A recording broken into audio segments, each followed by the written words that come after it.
এই যে গণরুম, তারপরে যে ছাত্রীদের নিরাপত্তা, যত যাই কিছু আমরা বলি, আবার আমরা বলি গত 15 বছরের যে মাফিয়া রেজিমটা ছিল, তারা ঢাকা ইউনিভার্সিটিটাকে যে পজিশনে নিয়েছিল, আজকে যারা ডাকসু কিংবা জাকসুতে নির্বাচিত হচ্ছে, তারা এই 15 বছর তো তাদের ছত্রছায়াই ছিল, এবং তারা এই 15 বছর তাদের সাথে একসাথেই বসবাস করেছে।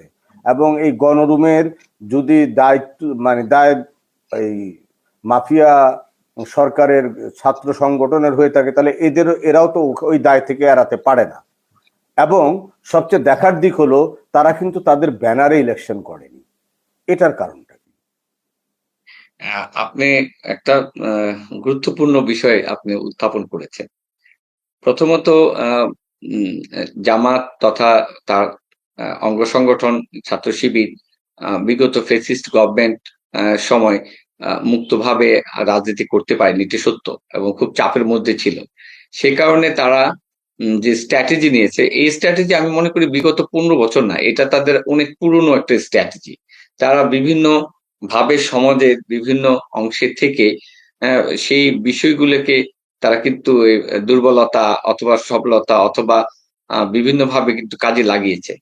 তো সেই জায়গা থেকে তারা সার্ভাইভ করার জন্য স্ট্র্যাটেজি নিয়েছে। তারা জানে গোপন, এটা একটা বড় দিক আর কি, যে গোপন সংগঠনগুলি হওয়ার ফলে মানে আন্তঃসম্পর্কের জায়গাগুলোও কিন্তু আপনার এখন কিন্তু ভেঙে পড়ছে অনেক ক্ষেত্রেই। তো সেই জায়গা থেকে তাদের যে মানে ইয়াটা ছিল, স্ট্র্যাটেজি ছিল, তারা সেটাতে 100% সাকসেসফুল।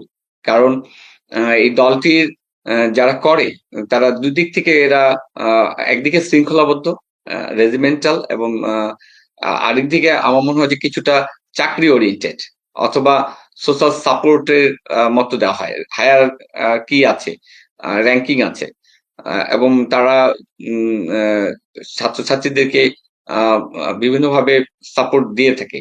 অন্যদিকে আপনি যে প্রশ্নটা বলছেন, সেটা ছিল তাদের ক্যামোফ্লেজ, ভিতর থেকে তাদেরকে দুর্বল করে দেওয়া, তাদেরকে খুয়ে দেওয়া, তাদেরকে মেলাইন করা, অথবা যে যে রেজিমটা ছিল সেই রেজিমকে কিভাবে পরাস্ত করা যায় সেটা স্ট্র্যাটেজি হিসাবে কিন্তু তারা অবস্থান করেছে। হ্যাঁ, এতে তাদের সুবিধা হয়েছে ভিতর থেকে। এটা হলো আমার অবজারভেশন। আর এইটার আমি মনে করি এইটা হতো না, এই সুযোগটা কিন্তু আমাদের যে চলমান যে রাজনৈতিক সংগঠনগুলো ছিল তারাই কিন্তু করে দিয়েছে। বিশেষ করে বিগত ফ্যাসিস্ট গভর্নমেন্ট সে ক্ষেত্রটা তৈরি করে দিতে সাহায্য করেছে। নির্বাচনহীনতা, তারপরে হলো আন্ডারগ্রাউন্ডে চলে যেতে বাধ্য করা, বা এগুলা কিন্তু এরই কুফল। আমি এই জন্যই বলি, গণতান্ত্রিক চর্চায়, গণতান্ত্রিক প্রক্রিয়া কখনোই মানে চাপ প্রয়োগ করে অথবা আইনি ভাবে হোক, মাসলম্যান মাধ্যমে হোক, নিপীড়ন করে কোনো কিছু দমানো যায় না। এটাকে রাজনৈতিক ভাবে মোকাবেলা করাটাই শ্রেয়। সেই জায়গা থেকে সরে আসার কারণে কিন্তু জাতীয়তাবাদী দল হয়তো এদের মতো রেজিমেন্টাল না। যে পরিস্থিতি হয়েছিল, গুম খুন, মানে নানাবিধ অপকর্ম, সেই জায়গায় জামাত শিবিরের অবস্থা তো আরো খারাপ অবস্থা বিরাজ করছিল। সেই জায়গা থেকে এরা আরো বেশি মোটিভেটেড, বেশি কমিটেড, বেশি স্ট্র্যাটেজিক হয়েছে। সেইটারই আজকে বিস্ফোরণ ঘটেছে অথবা মানে এক্সপোজড হয়েছে, যেটা দেখে না, হয়তো কিন্তু আমরা অনেকে আসলে, বিস্মিত। হ্যালো, হ্যাঁ, এখন শুনতে পাচ্ছি। শুনতে পাচ্ছেন? হ্যাঁ, জি, এখন শুনতে পাচ্ছি। আচ্ছা, সেটা হলো যে এই যে আমাদের একটা জুলাই বিপ্লব হয়ে গেল, এই যে আমরা এত বড় একটা রেজিমের বিপক্ষে দাঁড়িয়ে দেশটাকেই একটা জায়গায় নিয়ে আসলাম, এবং আমরা একটা ইন্টেরিয়াম গভর্নমেন্ট তৈরি করলাম, যারা ছাত্রদেরকে একটা মানে জায়গায় নিয়ে গিয়ে ছাত্রদের মধ্যে একটা ফাটল ধরিয়ে দিল। এই ফাটলটাও কি এরকম একটা ঘটনার জন্য দায়ী না? হ্যাঁ, আমার অবশ্যই আমাদের আমাদের প্রথম ব্যর্থতা, এটা আমি আগেও বিভিন্ন জায়গায় মেনশন করেছি, যে আমরা একটা দুর্যোগে যেরকম এক হইলাম, হুম, একটা দুর্যোগে যেরকম এক হইলাম, স্বাভাবিক সময়ে এই মুহূর্তে আমাদের প্রায়োরিটি ছিল কিন্তু দেশ গঠন করা। সেটা আমরা যে দলই করি না কেন। আপনার ফ্যাসিস্ট গভর্নমেন্টের বিরুদ্ধে যতগুলি সংগঠন, সামাজিক রাজনৈতিক সংগঠন কাজ করেছে, তাদের এক প্ল্যাটফর্মে থেকে ইমিডিয়েটলি দেশ পুনর্গঠন করাটা খুব জরুরি ছিল। হ্যাঁ, কারণ কি, আমরা হয়তো টের পাচ্ছি না, হয়তো টের পাবো, কদিন পরে, সেটা হলো আমাদের অর্থনৈতিক ভাবে আমরা কিন্তু খুব নাজুক অবস্থায়, এমপ্লয়মেন্ট জেনারেশন নাই, ইনভেস্টমেন্ট নাই, আপনার সামাজিক এনার্কি, রাজনৈতিক অনিশ্চয়তা এবং আইন শৃঙ্খলার ক্ষেত্রে যথেষ্ট রকমের অবনমন, মব জাস্টিস, এবং সমাজে এখন একটা ফিয়ার কিন্তু অনুভব হচ্ছে, মেলাইন করা, অনলাইনে ট্যাগিং করা, ফেক, কাউকে দেখতে না পারলে তার নামে এআইটি দিয়ে, এটা দিয়ে, ওটা দিয়ে বিভিন্ন ভাবে মানে হেনস্থা করা, এই বিষয়গুলা মধ্য দিয়ে যে বিভেদ তৈরি হচ্ছে। আর একটা তো মোটা দাগে রাজনীতি আছেই, মুক্তিযুদ্ধ, জুলাই বিপ্লব, কোনটা বড় কোনটা ইয়ার, এই যে বিভিন্ন ভাবে আমরা এনার্কিতে ঢুকে গেলাম, নিশ্চয়ই এই এনার্কির পিছনে কারো না কারো ইন্টারেস্ট আছে, কারো না কারো আছে। এখন যে সরকারটি চলে গেছে সে একভাবে করতে পারে, আবার আগামীতে যে জায়গাটা আছে সেই জায়গাটা যাওয়ার জন্য যারা উদ্গ্রীব তারাও করতে পারে, তাই না? এইটা হলো আমাদের জন্য একটা সেটব্যাক। জুলাইয়ের আমাদের আন্দোলনের অন্যতম, আমি একজন জুলাইয়ের আন্দোলনকারী হিসাবে আমি যেটা হতাশ আর কি, সেই জায়গাটাতে আমি হতাশ। যে ইফোর্টটা আমরা দিয়েছিলাম সেটা হলো সত্যি পলিটিক্যাল পার্টিস গুলার মধ্যেও যেন শুদ্ধতা আসে, তারাও যেন একটা সেন্সের মধ্যে আসে, এট দ্য সেম টাইম তাদের মধ্যে ন্যূনতম কোহেশনস এর মধ্য দিয়ে জাতি গঠনে, ঐক্যবদ্ধ জাতি ছাড়া তো উপায় নেই। আমি এখন যদি বলি আমি জামাত, তাকে কি আমি বঙ্গোপসাগরে ফেলে দিয়ে পারবো? পারবো না তো, তাদেরও তো অনেক জনসংখ্যা। আওয়ামী লীগ সেটাও পারবো না, বিএনপি তাও পারবো না তো। এখন ভালো মন্দ জনগণ আছে, ভালো রাজনীতি আছে, খারাপ রাজনীতি আছে, একটা উদার গণতান্ত্রিক চর্চা হলে যে ভালো সেই আসবে, কিন্তু দেশ গঠনে সবাইকে তো কাজ করতে হবে ঐক্যবদ্ধ ভাবে।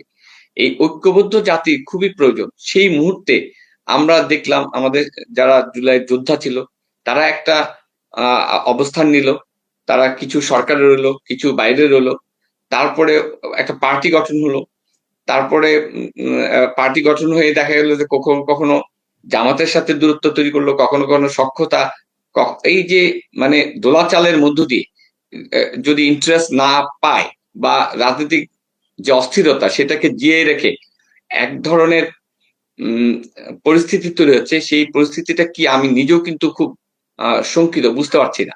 তবে এইটুকু আপনার কাছে বুঝতেছি, কি একটা জিনিস মনে হয় না যে সরকার ইলেকশন নিয়ে সরকারের এতদিনের পলিসি আর এখনকার যে পলিসি, সরকার যেভাবে কথা বলছে যে মানে অতি ভক্তি চোরের লক্ষণ একটা কথা আছে না, যে এই যে মানে এখন তো আমাদের প্রধান উপদেষ্টা তার কথা বলেন না, বলেন ওনার প্রেস সচিব, যে কোনো মূল্যই হোক ইলেকশন হবে, এইটা হবে সেটা হবে, অমুক হবে তমুক হবে। কিন্তু আমরা সংস্কার কমিশন করলাম, সেই সংস্কার কমিশনের কোনো রেজাল্ট আমরা আজ পর্যন্ত পেলাম না। তারপর হলো ঐক্যমত্য কমিশন, ঐক্যমত্য কমিশনের কালকে হলো শেষ দিন। ঐক্যমত্যের মধ্যে আমাদের এখনো অনেকগুলো জায়গা অমীমাংসিত রয়ে গেছে, এবং ঐক্যমত্য কমিশনে একদম মানে প্রথম দিকে যে জিনিসটা ছিল না, যেটা নিয়ে কোনো কথাই হয়নি, পিআর, এই যে পিআর গণপরিষদ, এগুলো নিয়ে যে মানে একটা দোদুল্যমান অবস্থা বা এই সিচুয়েশনটা তৈরি করা, তাহলে ঐক্যমত্য কমিশন আমি কেন করলাম যে সাবজেক্ট গুলো যেখানে আসারই কথা ছিল না? আপনি তো মানে বিষয়টা খুবই ভালো প্রাসঙ্গিক হয়ে গেল এই কারণে যে পিআর এর কোশ্চেনটা কিন্তু আপনি এই নির্বাচন সংস্কার কমিশনের কাছে ছিলই না, এটা লোয়ার ইউনিটে, আপার হাউসে ছিল। এবং এটা পার্টিস গুলো একমত হয়েছে প্রায় কাছাকাছি, সবকিছু এই বিষয়ে অ্যাটলিস্ট একমত ছিল, সবকিছু চূড়ান্ত হবে, কিন্তু মাঠে এটা হঠাৎ করে আনলো কেন? আমরা এইটার সাথে দেখলাম ইসলামী শক্তিগুলা একভূত হলো এবং এর সাথে এনসিপি একভূত হলো। তার মানে আগামী নির্বাচনটা ফেব্রুয়ারিতে বলছে সরকার, কিন্তু এই সংক্রান্ত একটা আন্দোলন কিন্তু আগামীতে দানা বাঁধতে পারে, বিশেষ করে ডাকসু নির্বাচনের পরবর্তীতে এই জায়গাটা কিন্তু আপনার আবারও রিজুমিনেট হতে পারে মাঠ পর্যায়ে। এই ক্ষেত্রে যদি তেমন হয় সেই ক্ষেত্রে কিন্তু আপনার রাজনৈতিক অস্থিরতা তৈরি হবে, সংঘাত তৈরি হতে পারে যদি স্মার্টলি ডিল না করা যায়, বা এটাকে যদি মানে সমঝোতায় না আনতে পারে, তাহলে তো আপনার মাঠ পর্যায়ে এটা সংঘাতের দিকে রূপ নেবে। তো সেই সংঘাতে লাভ কার হবে? সেই ওই যে দিন সংঘাতে শেষে আড্ডায় ওটা হবে, দিন শেষে মানে দিন শেষে নির্বাচন তো হবে না। না, দিন শেষে নি- হবে যে রাজনীতির পরাজয় হবে আর হ্যাঁ, অপশক্তির উত্থান হবে। হ্যাঁ, এটি আর কি আমি বলছি যে দিন শেষে আপনার রাজনীতি তো আপনি দেখেন এই মুহূর্তে আহ, আহ, সরকার ক্ষমতায় অনেকগুলি ঘটনা প্রবাহ হয়, সেটা জাতীয়তাবাদী দলেরও মাঠ পর্যায়ে তারা তাদের মতো বহিষ্কার করে, ধরেন ধরেন চাঁদাবাজি অমুক সমুক, এটা অনেক দলই করে, এনসিপিও করতেছে, অমুকও করতেছে, তমুকও করতেছে।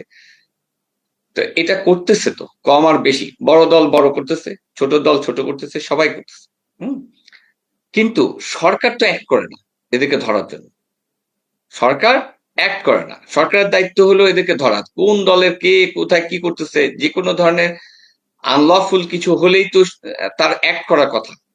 কিন্তু সরকার সেটাকে তুলে ধরছে মেলাইন করার জন্য। সরকার নিজেই দাবি জানায় এগুলা, মানে মানে মাঝে মাঝে আমরা তো দেখি সরকার নিজেই নিন্দা জানায়, সরকার নিবে স্টেপ, কিন্তু সরকার সেগুলিকে চলতে দিচ্ছে।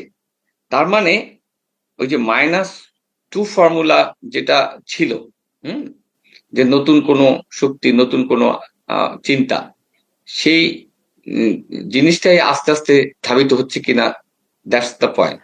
এখন সেই প্রশ্ন জন্য হলো যে -2 করে তৃতীয় পক্ষকে আমরা আনবো, তার মানে কি আমরা ডানপন্থীদের বা দক্ষিণপন্থীদের কি আমরা মানে আনবো? এটাই কি মানে এটাই কি আহ, ইন্ডিকেশন? এখন একটা জিনিস হচ্ছে কি, এই মুহূর্তে আপনি যদি খেয়াল করেন দক্ষিণপন্থী বা আপনার যারা বলেন ডানপন্থী, বিশেষ করে ডানপন্থীর একটা গ্রুপের যথেষ্ট ক্যাপাসিটি আছে, কিন্তু আপনার ক্যাপাসিটি আছে প্রশাসনে, পুলিশে, তারপরে বিশ্ববিদ্যালয়, সমাজে, বিভিন্ন জায়গায়। সেই ক্যাপাসিটিটাকে কাজে লাগিয়ে লাগিয়ে এমনও হতে পারে যে সাপোর্টিভ শক্তি, তৃতীয় শক্তি আসতে পারে, না, যথেষ্ট আসুক তৃতীয় শক্তি, কিন্তু এখন একটা প্রশ্ন এখানে দাঁড়ায়, তারা যদি এতই মানে দেশের জন্য ভাববে, তারা যদি দেশের জন্য এতই কর্মক্ষম হবে, তারা যদি দেশের এতই উন্নয়ন সাধন ঘটাতে পারে, তাহলে বিগত 15 বছরও তো তারা এই রেজিমে বিভিন্ন রেজিমের সাথে ছিল। তো হুম। ভালো কাজ করার জন্য তো কেউ বারণ করে না। ভালো কাজ করতে গেলে হয়তোবা সরকারের বুঝতে সময় লাগে, কষ্ট হয় বা বুঝতে চায় না, কিন্তু আমরা তো দেখিনি যে ডানপন্থীরা সরকারকে এমন কোনো প্রেসক্রিপশন দিয়েছে যে যেটা দিয়ে আমাদের শিক্ষার মান উন্নয়ন হয়েছে, যেটা দিয়ে আমাদের এই স্বাস্থ্যের খাত উন্নত হয়েছে। কই, আমরা তো তা তো দেখিনি। তো তারা আসলেও যে দেশের মহা কল্যাণ করে ফেলবে, তার নমুনাটা কোথায়? শুধু নিজেদের আহ, স্বার্থে নিজেদের হসপিটাল, নিজেদের ইউনিভার্সিটি, নিজেদের ব্যাংক এগুলো বানালে তো সব মনে হচ্ছে যে আমার দলে আসো, আমি তোমাকে একটা চাকরি দিব, আমার দলে আসো, তোমার ফ্যামিলিকে আমি হেল্প করব। তো এখন এইটা এটা তো মানে এটা দেশের কাজ হলো না তো, এটা তো কিছু মুষ্টিমেয় পার্সনের জন্য করা, তাই না? না, এখন আপনি যে প্রসঙ্গটা তুলছেন, তারা হয়তো স্ট্র্যাটেজিক কারণে ভিতরে থেকেও হয়তো সুযোগ পেয়েছে কি পেয়েছে না, ভিতরে থেকেও আপনার এডুকেট যে ওয়ার্ক, আপনার যেটা আপনার ছাত্রলীগ করেছে, এখন ছাত্র শিবির করছে, তাই না? সেরকম মানে ওইখানে যেও কিন্তু তারা স্ট্র্যাটেজিক ভাবেই সাবোটাজ করেছে, অথবা আপনার ধরেন এডুকেট জব ডেলিভার করেনি। আহ, কারণটা তো ভেরি সিম্পল, যে গভর্নমেন্ট ডিসক্রেডিবল হোক, হ্যাঁ, ডিসক্রেডিবল হোক, এটি চাইছে।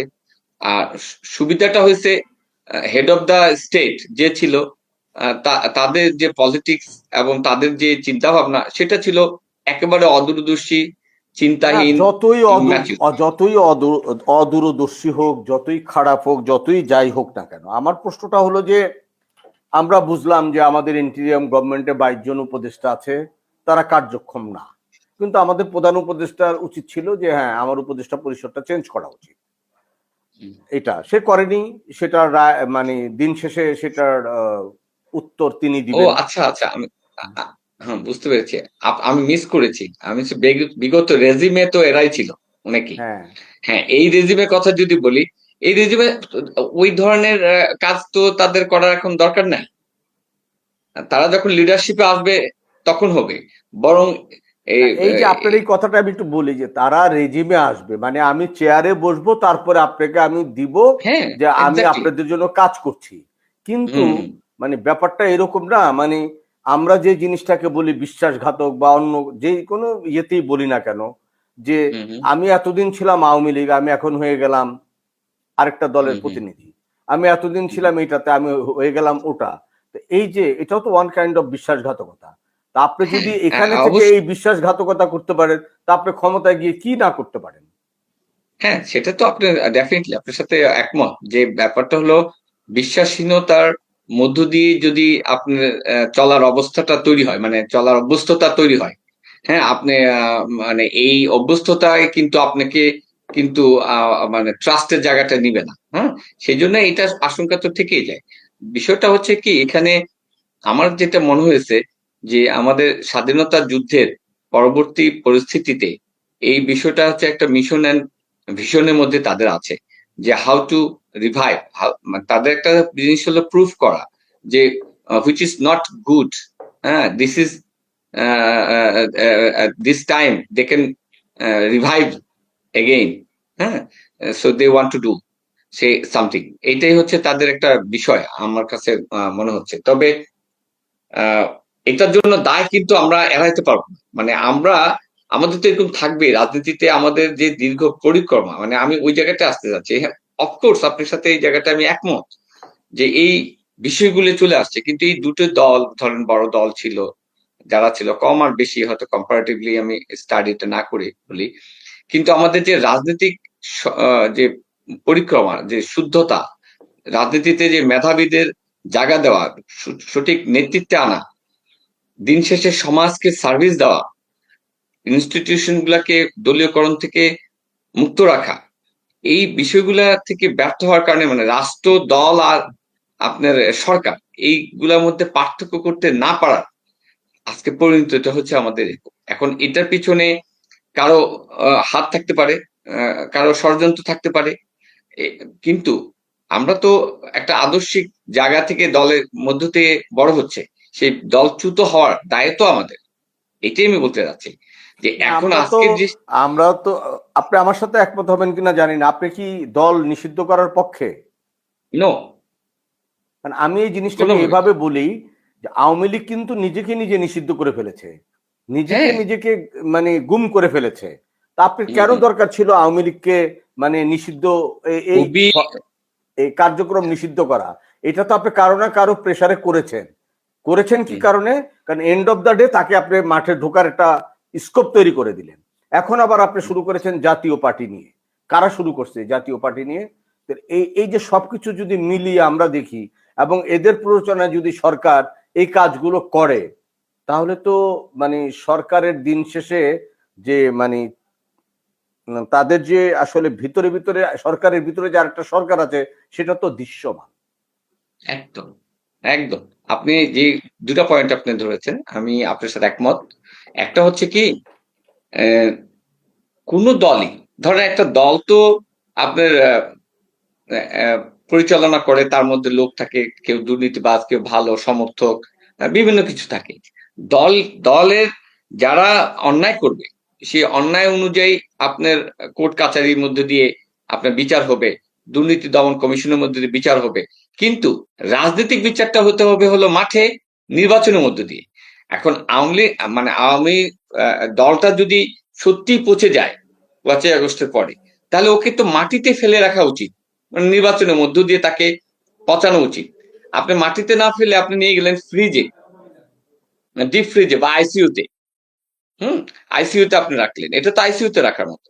তাতে হবে কি, এখন ওই সকল অপকর্ম কিন্তু ভুলে যাবে, ও আস্তে আস্তে অক্সিজেন নিবে, ও একসময় রিভাইভ হবে। বরং আপনি যদি সত্যি ওরা পচে যায় তাহলে নির্বাচনের মধ্য দিয়ে ওদের নিঃশেষ হতে পারতো, সেটা বরং ভালো ছিল। এটাকে বলে ডিকম্পোজড হওয়া, অর্গানিক্যালি যদি হওয়ার মতো কিছু থাকে। সে কারণে আমি বলি কি, বরং আওয়ামী আমলের যে সকল অন্যায় অপকর্ম এখন আমরা ভুলতে বসেছি। এই 1 বছরে এসে সত্যি তো তারা অনেক অন্যায় কাজ করেছে, তাই না? কিন্তু এই মুহূর্তে এসে আমার কাছে মনে হচ্ছে যে ভুলে যাচ্ছি, সব ভুলে যাচ্ছি। নতুন নতুন এনার্কি তৈরি হচ্ছে, এর মধ্যে দিয়ে নিশ্চয় কোনো একটা গোষ্ঠী কাজ করতেছে যাতে এই জিনিসটা ভুলে যায়। এই একটা বাফারিং টাইম নেওয়া হচ্ছে সেই টাইমের মধ্যে দিয়ে সেটা ভুলে যায়। আচ্ছা, এখন যেটা হলো যে সত্যি অনেক অপকর্ম যারা করেছিল, সেটা পলিটিশিয়ান হতে পারে, সেটা ব্যুরোক্রেট হতে পারে, সিভিল প্রশাসন বা আর্মি প্রশাসন, অথবা আপনার সরকারের মধ্যে, তারা কিন্তু ধরাছোঁয়া আস্তে আস্তে বাইরে চলে যাচ্ছে, তারা কিন্তু বিচারের বাইরে চলে যাচ্ছে। কারণ রাজনৈতিকভাবে এটাকে কিন্তু আমরা আর অ্যাড্রেস করতে পারছি না, কারণ আভ্যন্তরীণভাবে আমরা একমত না। কোনো না কোনো গ্রুপ, সরকারের মধ্যে একটা গ্রুপ এমন ভাবে পরিচালিত করছে, বিষয়টাকে ভুলাই দিচ্ছে।